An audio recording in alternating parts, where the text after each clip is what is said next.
저는 2007년부터 교회에서 지금까지 쭉 사역을 해왔습니다. 간사로, 전도사로, 강도사로, 목사로 쭉 사역하면서 여러 교회들을 섬겨왔습니다.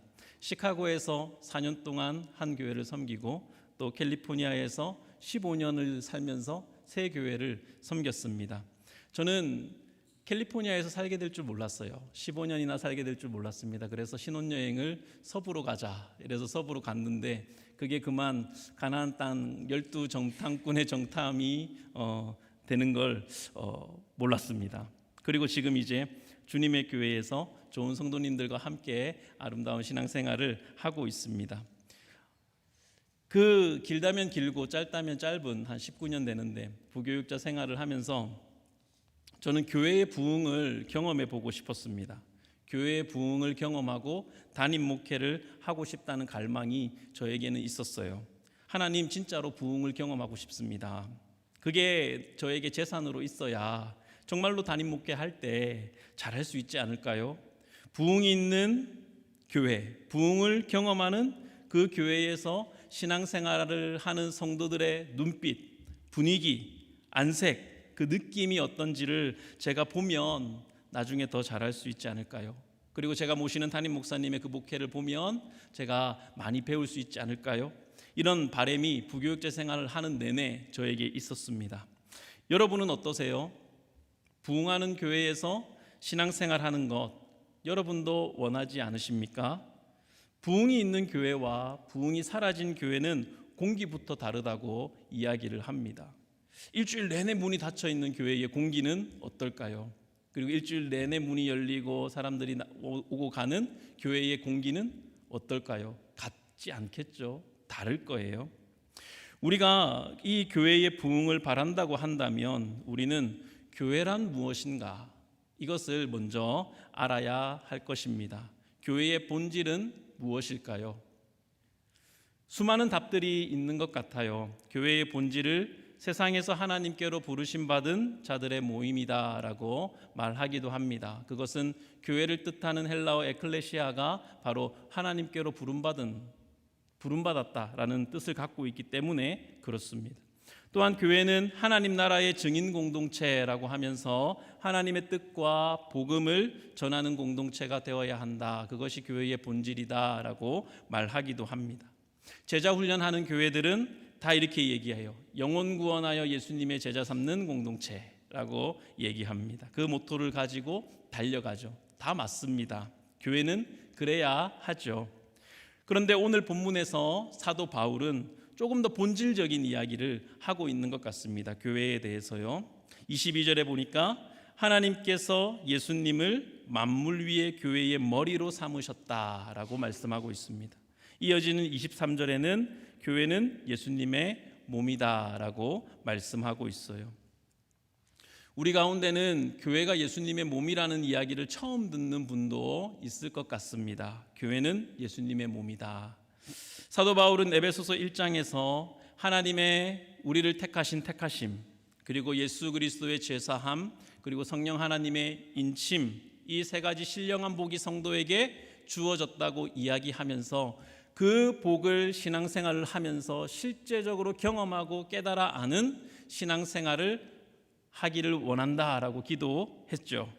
그것이 부르심의 소망이 무엇인지, 기업의 영광의 풍성이 무엇인지, 하나님께서 신자들을 구원하시고 베푸신 그 능력의 지극히 크심이 어떠한지를 알게 해 주십시오라고 기도했습니다.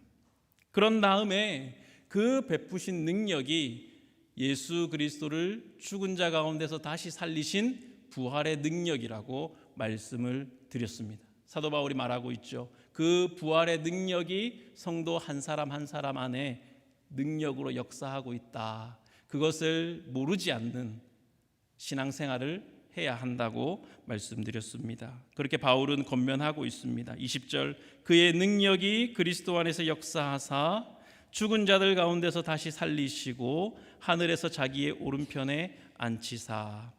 성도에게 베푸신 능력은 죽어도 다시 사는 부활의 능력입니다. 그러면서 곧바로 말씀하시는 것이 그 부활하신 주님을 하나님 보좌 우편에 앉히셨다라고 말씀하세요. 그냥 오른쪽 왼쪽 중에 택해서 앉히는 게 아니라 그 권세, 하나님의 권세를 예수님께 주셨다라는 것입니다. 21절에 그 권세가 어떤지 말씀합니다. 모든 통치와 권세와 능력과 주권과 비슷비슷한 말을 계속하는데, 이거는 이 권세가 너무나 큰데 사람의 말로는 다 표현할 수 없고 담을 수 없으니까 사도 바울이 모든 말들을 다 가지고 와서 이야기하는 거예요. 하나님 예수님의 권세, 모든 통치와 권세와 능력과 주권과 이 세상뿐만 아니라 오는 세상에 일컫는 모든 이름 위에 뛰어나게 하셨다. 그리고 22절, 모든 만물을 예수님의 발 아래 복종하게 하셨다라는 것입니다. 능력은 부활의 능력, 권세는 마치 모든 이름 위에 뛰어난 그 이름, 권세. 그것을 이제 빌립보서 2장에서 예수님이 가진 권세를 2장 9절로 11절에서 이렇게 이야기합니다. 빌립보서 2장, 이러므로 하나님이 그를 지극히 높여 모든 이름 위에 뛰어난 이름을 주사 하늘에 있는 자들과 땅에 있는 자들과 땅 아래에 있는 자들로 모든 무릎을 예수의 이름에 꿇게 하시고 모든 입으로 예수 그리스도를 주라 시인하여 하나님 아버지께 영광을 돌리게 하셨느니라. 이렇게 말씀하고 있습니다. 그런데 여러분, 놀라운 사실은 이런 부활의 능력과 이런 권세가 어디에 있느냐? 바로 교회에 충만하다라는 것입니다. 교회에 충만이 있다라는 거예요. 예수님을 교회의 머리로 삼으셨다는 것은 바로 그 말을 의미합니다. 22절 하반절, 그를 만물 위에 교회의 머리로 삼으셨느니라. 그러므로 교회는 예수님의 이 부활의 능력과 그분의 권세를 담고 있는 존재로 이 땅에 서 있습니다. 그러면서 사도 바울은 교회를 그리스도의 몸이라고 말씀하죠. 우리 몸, 신체의 어떤 유기적이고 생명력 있는 이 몸을 떠올리게 하는 비유로 교회와 예수님을 머리와 몸으로 설명하고 있는 거예요. 그래서 교회는 단순히 건물이 아니고, 교회는 단순히 사람들의 모임이 아닙니다. 교회는 그리스도의 몸으로서 유기적이고 생명적인 방식으로 서로가 몸처럼 연결되고 연합되어 있다고 말하는 것입니다. 그 연결되고 연합되는 속에서 그리스도의 부활의 능력과 그분의 권세가 한 사람 한 사람에게까지 다 미쳐지는 것, 피가 공급되듯이, 영양분이 공급되듯이 성도 한 사람 한 사람에게 다 그것이 역사하는 그것이 바로 교회다라고 말씀하시는 거예요. 주는 그리스도시요 살아계신 하나님의 아들입니다 하는 이 신앙 고백 위에 교회를 주님께서 세우셨죠. 내가 이 반석 위에 내 교회를 세우리니 음부의 권세가 이기지 못하리라 라고 주님은 말씀하셨습니다. 그리고 이것이 성도 한 사람 한 사람에게까지 영향을 주는 그 몸, 유기체라고 바울은 이야기를 합니다. 그래서 교회와 교회 안에 저와 여러분 성도들은요, 손가락, 손바닥, 손등, 팔목, 팔꿈치, 어깨, 온몸을 서로 연결하고 함께 움직이면서 일을 해나가는 생명력을 가진 유기체적인 존재인 것입니다. 그리고 우리의 머리는 예수 그리스도예요. 우리가 그리스도의 몸의 각 지체들입니다. 우리가 서로 모여서 하나의 몸을 이루는 거예요. 각자의 몸을 따로따로 이루면서 각자 살아가는 것이 아니라 예수 그리스도를 한 머리로 하고 우리는 그 안에 한 몸으로서 각자의 지체를 담당하고 있는 것입니다. 이것이 에베소서가 보여주는 교회의 모습, 또 교회의 본질입니다. 우리는 교회며 교회는 예수님의 몸이라. 그래서 에베소서 뒤에 4장에 가면 여러 인간관계들을 설명하면서 그 머리가 예수 그리스도로 하고, 그러면서 이루어지는 그 서로 간의 관계에 대해서 설명하고 있는 것이죠. 그렇다면 교회와 또 여러분은 누구로 충만해야 합니까? 누구로 충만해야 하죠? 예수 그리스도로 충만해야 합니다. 교회는 예수님으로 충만해야 하고 저와 여러분도 예수님으로 충만해야 합니다. 그분의 영광으로, 그분의 주권으로, 그분의 통치와 섭리와 그분의 뜻으로 우리가 충만해져 있어야 해요. 교회는 예수님의 충만인 것이죠. 그리스도께서 구주시며 우리의 주인이 되십니다. 그것이 참다운 교회의 모습이에요. 그리고 그것이 바로 진정한 부흥의 열쇠가 되는 줄로 믿습니다. 우리 교회에는 그런 사람 없지만 어떤 사람은 이 교회당이 예수님으로 충만해져 있고 나는 이 교회당에 와서 그 혜택을 받고 누려야지 하는 사람이 어떤 교회 가니까 있는 것 같아요. 다른 사람들로부터 예수님의 사랑을 받아야지, 긍휼을 받아야지, 내가 인정을 받아야지, 칭찬을 들어야지. 아니죠. 그렇지 않습니다. 교회는 여러분이에요. 교회가 여러분이고 교회이신 여러분이 예수님으로 충만해지는 것입니다. 내가 예수님으로 충만해져서 그 충만으로 사랑을 베풀고 긍휼을 베풀고 인정해주고 칭찬해주면서 관용과 인내로 서로를 대하는 거예요. 왜냐하면 여러분이 교회니까요. 그래서 여러분 예수 그리스도로 충만해지셔야 합니다. 여러분 예수 그리스도로 충만해지시길 원하시나요? 아멘. 그러려면 여러분의 삶의 기초가 예수 그리스도야 합니다. 에베소서 2장 20절 보겠습니다. 2장 20절 너희가 사도들과 선지자들의 터 위에 세우심을 입었으니 예수 그리스도께서 친히 모퉁이 돌이 되셨느니라. 제가 드린 설교문에 동그라미 친 것만 PPT에 있어요. 그거 보시면서 하시면 됩니다. 너희가 사도들과 선지자들의 터 위에 세우심을 입었으니 예수 그리스도께서 친히 모퉁이 돌이 되셨느니라 라고 말씀합니다. 터는 무엇이죠? 터는 기초입니다. 그렇죠? 사도들과 선지자들은 오직 예수 그리스도만 전파했어요. 그러므로 사도들과 선지자의 터는 예수 그리스도가 되죠. 그러면 교회의 터는 예수 그리스도예요. 그 터 위에 교회를 세우는 겁니다. 그 터 위에 교회를 짓는 거예요. 그런데 예수님께서는 또한 친히 교회에 무엇이 되셨다고요? 모퉁이 돌이 되셨다고 말씀합니다. 모퉁이 돌은 고대 건축 기술에서 건물의 기초를 이루는 가장 중요한 돌이었습니다. 모퉁이 돌은 건물의 안정성 그리고 건물의 나아갈 방향을 결정하는 돌이었습니다. 다른 모든 돌들은 이 모퉁이 돌을 기준으로 해서 정렬되고 이어지고 쌓아져 가는 거예요. 그래서 터나 모퉁이 돌 똑같은 의미로 예수 그리스도를 가리키고 있습니다. 그러므로 우리가 어디에다가 터를 잡고 뿌리를 내리느냐 이것이 굉장히 중요합니다. 터는 견고해야 합니다. 터는 반석이어야 하죠. 그래야 굳건하게 서 있을 수 있으니까요. 주의 말씀 듣고서 준행하는 자는 이란 찬송도 있지 않습니까? 잘 짓고 잘 짓세 우리 집 잘 짓세. 어디다가요? 만세 반석 위에다 우리 집 잘 짓세라는 찬송도 있습니다. 잘못된 터에 뿌리를 내리면 쉽게 흔들리고 쉽게 상처받아요. 우리는 저와 여러분은 터를 크게 한 번씩은 옮긴 사람들이죠. 이민자로서 삶의 터를 크게 적어도 한 번은 크게 옮겼고 그 터에 뿌리를 내린 사람들입니다. 여러분은 여러분의 터를 어디에다 내렸다고 생각하십니까? 여러분은 여러분의 터를 어디에다 내리셨나요? 중심 가치관 말씀입니다. 그냥 이 미국 땅 말고 내 마음의 중심의 가치관. 나는 어디에 터를 내렸을까? 많은 사람들, 이민을 온 많은 사람들이 이민을 오는 이유는 잘 살기 위해서죠.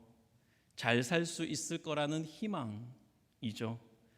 그것이 터예요. 그것이 이민자들의 터가 되었습니다. 그래서 이민자들은 잘 살고 싶음이라는 터에 뿌리를 내립니다. 그것이 너무나 강렬해서 때로는 잘 살고 싶음이라는 그 터에 교회도 세워요. 그래서 이민교회가 약한 겁니다. 이민교회가 잘 흔들리고 쉽게 상처받고 쉽게 쪼개지면서 시험에 드는 이유는 터가 올바르지 않기 때문에 그렇습니다. 올바른 터에 뿌리를 내리지 않았기 때문에 그래요. 그렇기 때문에 이민교회는 뿌리를 어디에 내려야 하는지를 명확하게 가르쳐야 하고 그리고 더욱더 명확하게 지켜나가야 합니다. 교회는 예수 그리스도의 터 위에 그 반석 위에 세워야 합니다. 교회는 그리고 여러분은 성도는 복음의 뿌리를 내려야 합니다. 여러분의 터는 잘 살고 싶음이 아니라 예수 그리스도여야 돼요. 교회의 터도 위로받고 싶음, 인정받고 싶음, 가시하고 싶음, 칭찬받고 싶음, 사랑받고 싶음이 아니라 예수 그리스도의 터를 잡고 뿌리 내려야 합니다.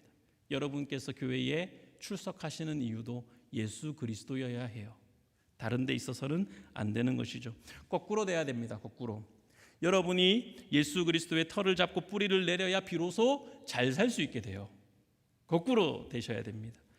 교회가 예수 그리스도의 터를 잡고 뿌리를 내려야 사랑도 있고 진정한 위로도 있고 진정한 나눔도 있는 거예요. 거꾸로 되어야 합니다. 우리는 얼마나 뒤집어 놓고 그대로 지내면서 왜 이래 상처받고 시험에 드는지 모릅니다.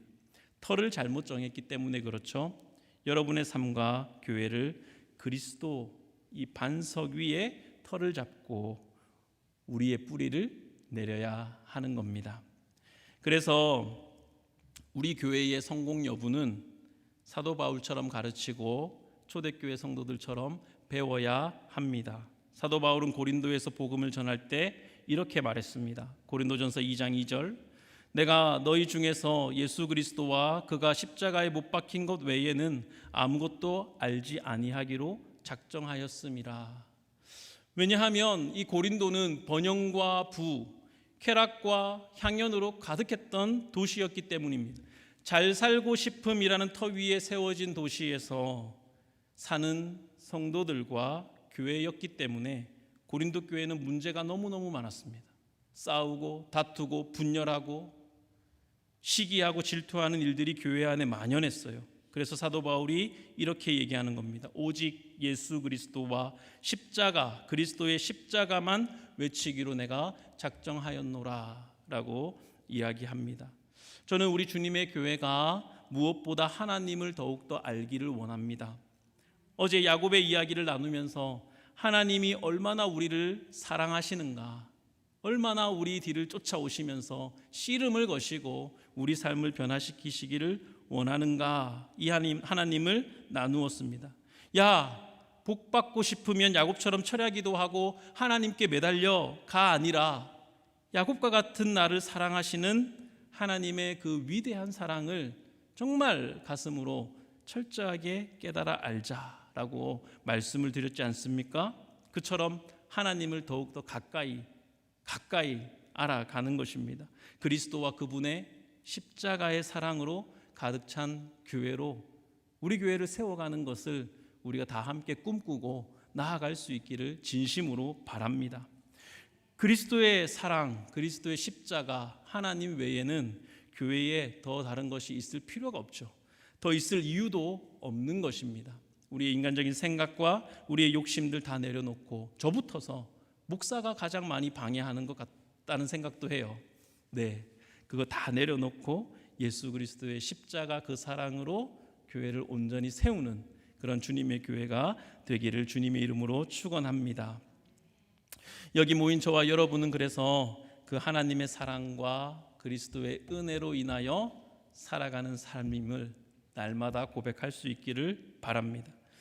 성령 안에서 우리가 영적으로 하나 되어서 한 마음과 한 뜻으로 그리스도 안에서 복된 신앙생활로 나아가는 교회가 될 수 있기를 늘 기도하시고 함께 세워가 주시기를 당부드립니다.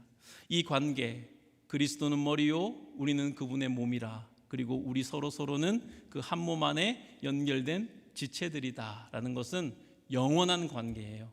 깨어지지 않습니다. 영구적인 관계입니다. 내가 싫다고 해도 하나님은 끝까지 쫓아오셔서 끄집어 들이시고 씨름 거실 거예요. 내가 예수님 안에 있듯이 내 옆에 사람도 예수님 안에 있음을 믿으시기를 바랍니다. 내가 예수님의 한 몸의 부분이듯이 내 옆에 사람도 예수님의 몸의 한 부분이에요. 서로가 서로를 귀하게 여기고 아껴야 합니다. 그래서 사도 바울은 고린도전서 12장에서 이렇게 이야기합니다. 우리 한번 고린도전서 12장 말씀을 찾아보겠습니다. 고린도전서 12장 20절에서 27절까지 말씀입니다. 신약성경 278페이지에 있어요. 고린도전서 12장 20절로 27절 말씀.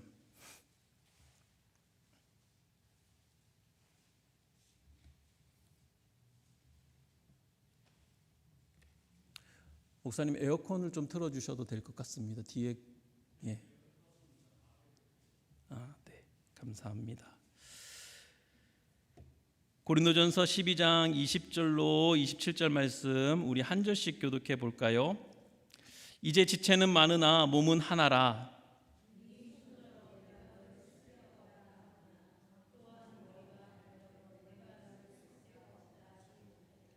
그뿐 아니라 더 약하게 보이는 몸의 지체가 도리어 요긴하고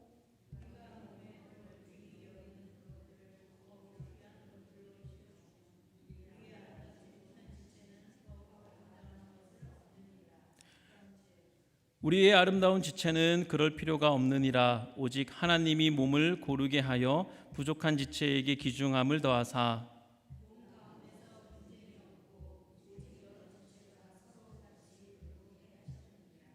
만일 한 지체가 고통을 받으면 모든 지체가 함께 고통을 받고 한 지체가 영광을 얻으면 모든 지체가 함께 즐거워하느니라. 너희는 그리스도의 몸이요 지체의 각 부분이라. 그렇죠.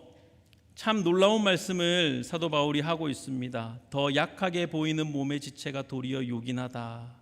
여러분 발가락이 없으면 서 있을 수 없는 거 아십니까? 필요 없어 보이는 존재가 더 요긴하게 쓰이는 것. 우리가 23절 우리가 몸에 덜 귀히 여기는 그것들을 더욱 귀한 것으로 입혀주며 발을 보호해주고 손을 보호해주고 그렇죠. 눈이 다칠까 봐 눈꺼풀이 얼마나 재빨리 감깁니까? 그런 것들 서로가 서로를 도와주고 보호해주면서 함께 지어져가며 함께 그 생명을 나누는 것이 몸이라고 사도 바울이 이야기를 합니다. 이 말씀대로 여러분 한 사람 한 사람이 그리스도의 신비로운 몸의 한 부분입니다. 그것을 생각하고 그 안에서 그리스도로부터 양분을 공급받고 거룩함을 알아가며 영광스러워가는 교회, 그렇게 교회가 세워지는 것이고 그럴 때 교회는 진정한 부흥을 보게 되는 것입니다. 숫자의 부흥이 아니라 건물의 웅장함이 아니라 재정의 능력이 아니라 예수 그리스도의 십자가 그 사랑 안에서 한 몸을 이룰 때 그것이 곧 부흥이요 우리의 목표가 되는 것입니다. 예수님은 교회를 사랑하세요. 저와 여러분을 사랑하십니다. 그 교회를 위해서 자기 자신을 내주셨다라고 에베소서 5장에서 말씀하고 있습니다. 예수님이 우리를 사랑하시는 것은 우리가 예수님의 몸이기 때문에 그렇습니다. 여러분의 몸 중에 미워하는 부분이 있습니까? 없죠. 다 내 몸 아끼지 않습니까? 그것과 똑같아요. 예수님은 여러분을 내 몸처럼 생각하고 사랑하세요. 우리는 그분의 몸의 각 지체들입니다. 그래서 우리는 연합하고 하나 되기를 힘써야 하고 이미 성령께서 하나 되게 하신 것을 힘써 지켜나가는 사랑의 공동체로 세워져야 합니다. 그 하나됨을 위해서 예수님은 자신을 내어주셨어요. 2장 14절 에베소서 2장 14절 보시면 그는 우리의 화평이신지라 둘로 하나를 만드사 16절에도 또 십자가로 이 둘을 한 몸으로 하나님과 화목하게 하려 하심이라 말씀합니다. 에베소서 2장 18절도 이는 그로 말미암아 우리 둘이 한 성령 안에서 아버지께 나아감을 얻게 하려 하심이라 라고 말씀하세요. 그러면서 이제 에베소서 2장 21절과 22절 예수님 안에서 건물마다 서로 연결하여 주 안에서 우리 모두가 다 거룩한 하나님의 성전이 되어가고 22절 너희도 성령 안에서 하나님이 거하실 처소가 되기 위해서 예수 안에서 함께 지어져 가느니라. 함께 지어져 가는 그런 아름다운 공동체입니다.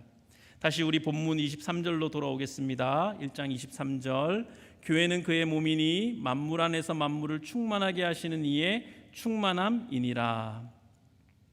교회가 예수 그리스도를 털을 잡고 예수 그리스도로 바르게 털을 잡고 뿌리를 내리면 그 은혜로 인해서 서로가 서로를 한 몸으로 바라보게 됩니다. 한 몸으로 생각하게 됩니다. 그럴 때 교회는 그리스도로 충만해지고 그 교회는 만물을 그리스도로 충만케 하는 사역을 감당하게 된다라는 뜻이에요. 이 23절이 충만이 많아가지고 만물도 많고 이 뭔 소린가 싶을 수 있는데, 맨 앞에 교회는 만물을 충만하게 하시는 이의 충만함입니다. 교회는 그리스도의 충만이에요. 그리고 교회가 진정으로 그리스도로 충만해지면 만물 안에서 교회가 존재하면서, 이 세상에서 교회가 존재하면서 이 세상을 그리스도로 충만하게 하는 그 일에 쓰임받는 기관이 된다는 것입니다. 그 뜻이죠. 그 뜻이에요. 마태복음 5장 16절, 이같이 너희 빛이 사람 앞에 비치게 하여 그들로 너희 착한 행실을 보고 하늘에 계신 너희 아버지께 영광을 돌리게 하라. 우리가 믿지 않는 사람들에게 예수님을 이야기하고 하나님을 이야기해도 이해하지 못할 때가 많고 거부할 때가 많습니다. 그런데 성도들끼리 이해할 수 없는 사랑을 나누는 모습을 볼 때 부정할 수 없게 되죠. 이 사람들은, 하나님을 믿는 이 사람들은 어떤 사람일까? 그러면서 하나님을 믿게 되죠. 사랑하고 연합하는 모습을 보면서 마음을 열고 교회 안에 들어오고, 나도 이 사랑 안에 거하고 싶고 나누고 싶고, 나도 이 사랑을 주고받고 싶고, 하나님을 생각하면서 복음을 받아들일 수 있게 되는 것입니다. 하나님은 저와 여러분을 교회로 이미 부르셨습니다. 이것은 깨어지지 않는 영원한 관계예요. 도망가지 마시고 내가 교회라는 사실을 명심할 수 있기를 축복합니다. 저와 여러분 교회를 통해서 예수 그리스도로 만물이 충만해지는 그 일에 하나님은 우리를 쓰시기를 원하세요. 그것이 우리 교회의 사명입니다. 저와 여러분의 사명이에요. 그리스도로 충만해지는 일은 옵션이 아니라 필수요 사명이며, 하나님께서 끝까지 여러분을 추격하셔서 그 일을 이루어 가실 줄로 믿습니다. 예수님은 포도나무 비유를 통해서 나는 나무요 너희는 가지라 말씀하면서 나를 떠나서는 너희가 아무것도 할 수 없다고 말씀하셨습니다. 때로는 우리가 연약할지라도, 우리가 못나고 밉보여도 여전히 우리는 그리스도의 성품과 하나님의 능력을 힘입어 살아가는 주의 몸된 교회인 줄 믿으시기를 바랍니다. 나라는 존재가 그리스도 안에 있습니다. 그리스도 안에 있는 나, 이 정체성을 발견하시고 찾으시고, 그리스도 안에 있을 때에 세상 어디에 내가 속해 있어도 누리지 못했던 기쁨과 평안과 안식과 사랑을 얻는 존재라는 것을 놓치지 마십시오. 그것을 경험하지 않으셨습니까? 그 경험을 계속해서 이어갈 수 있는 그 믿음의 성도들로 자라가기를 바랍니다.